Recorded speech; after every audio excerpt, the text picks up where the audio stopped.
सातवें अध्याय में ज्ञान और विज्ञान योग है। नमाम दुष्कृतिनो मूढ़ा प्रपद्यन्ते नराधमा माया आभृत ज्ञान आश्रम भावमाश्रित। भगवान कहते शरीर छूटने के पहले जो माया और मोह से दूर हो जाता है उसका आवागमन का बंधन छूट जाता है। मनुष्य के अतिरिक्त जितने भी प्राणी हैं वो संसार में आकर के एक दूसरे के प्रति आसक्त नहीं रहते, इसलिए संसार में अगर मन लगा हुआ है तो फिर से आना जाना पड़ता है। और इसलिए ज्ञानी और विज्ञान योग का भगवान ने वर्णन किया है। ज्ञानी व्यक्ति ये समझ लेता है इसके पहले भी मेरा परिवार था, इसके बाद में भी अगर जन्म हुआ तो फिर से परिवार बन जाएगा।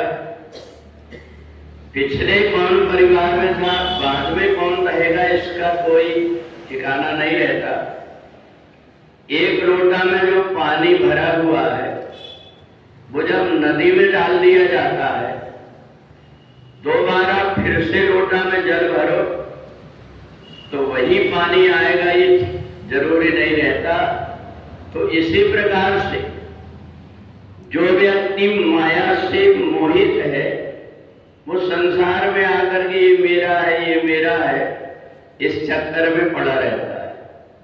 और जो ज्ञानी व्यक्ति वे संसार को सोचता है ये धर्मशाला है, एक दिन इस धर्मशाला को छोड़ करके जाना है, इसलिए जैसे हम धर्मशाला में रहते हैं ऐसे रह करके और इस संसार में परमात्मा से जो व्यक्ति जुड़ जाता है उसका आवागमन का बंधन मिट जाता है।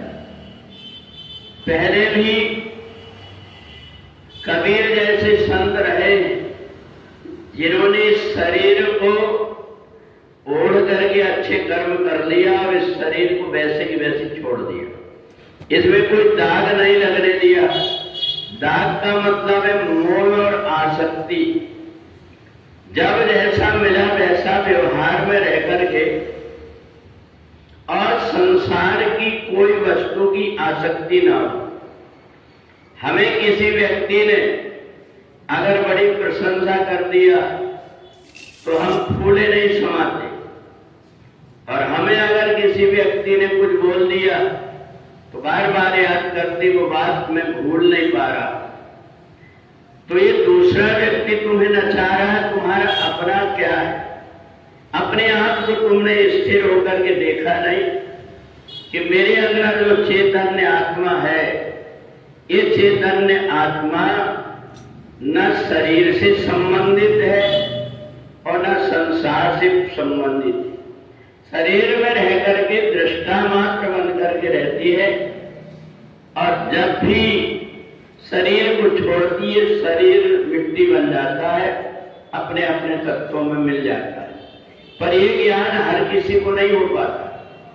संसार में आकर के मोह और आसक्ति में कई बार छोटे छोटे जब बच्चे रहते हैं तो चिड़िया भूखी रह करके और दाने अपनी चोंच में भर करके ला करके उन बच्चों को खिलाती है, उनको पाल पोस के बड़े कर देती है।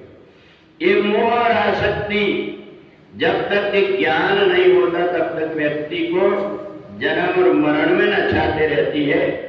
ऐसा बहुनाम जन्मनाम अंते ज्ञानवान माम प्रपद्यते।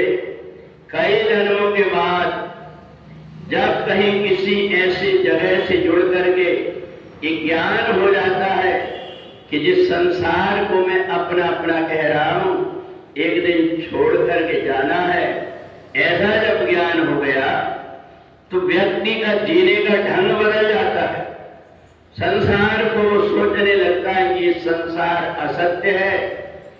जब तक स्वार्थ है तब तक हर व्यक्ति जुड़ा रहता है, और जिस स्वार्थ खत्म हुआ उस दिन वो अपनी असलियत दिखा देता है।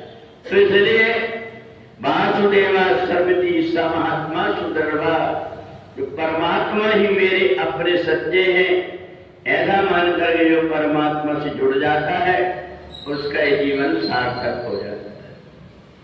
भगवान मेरी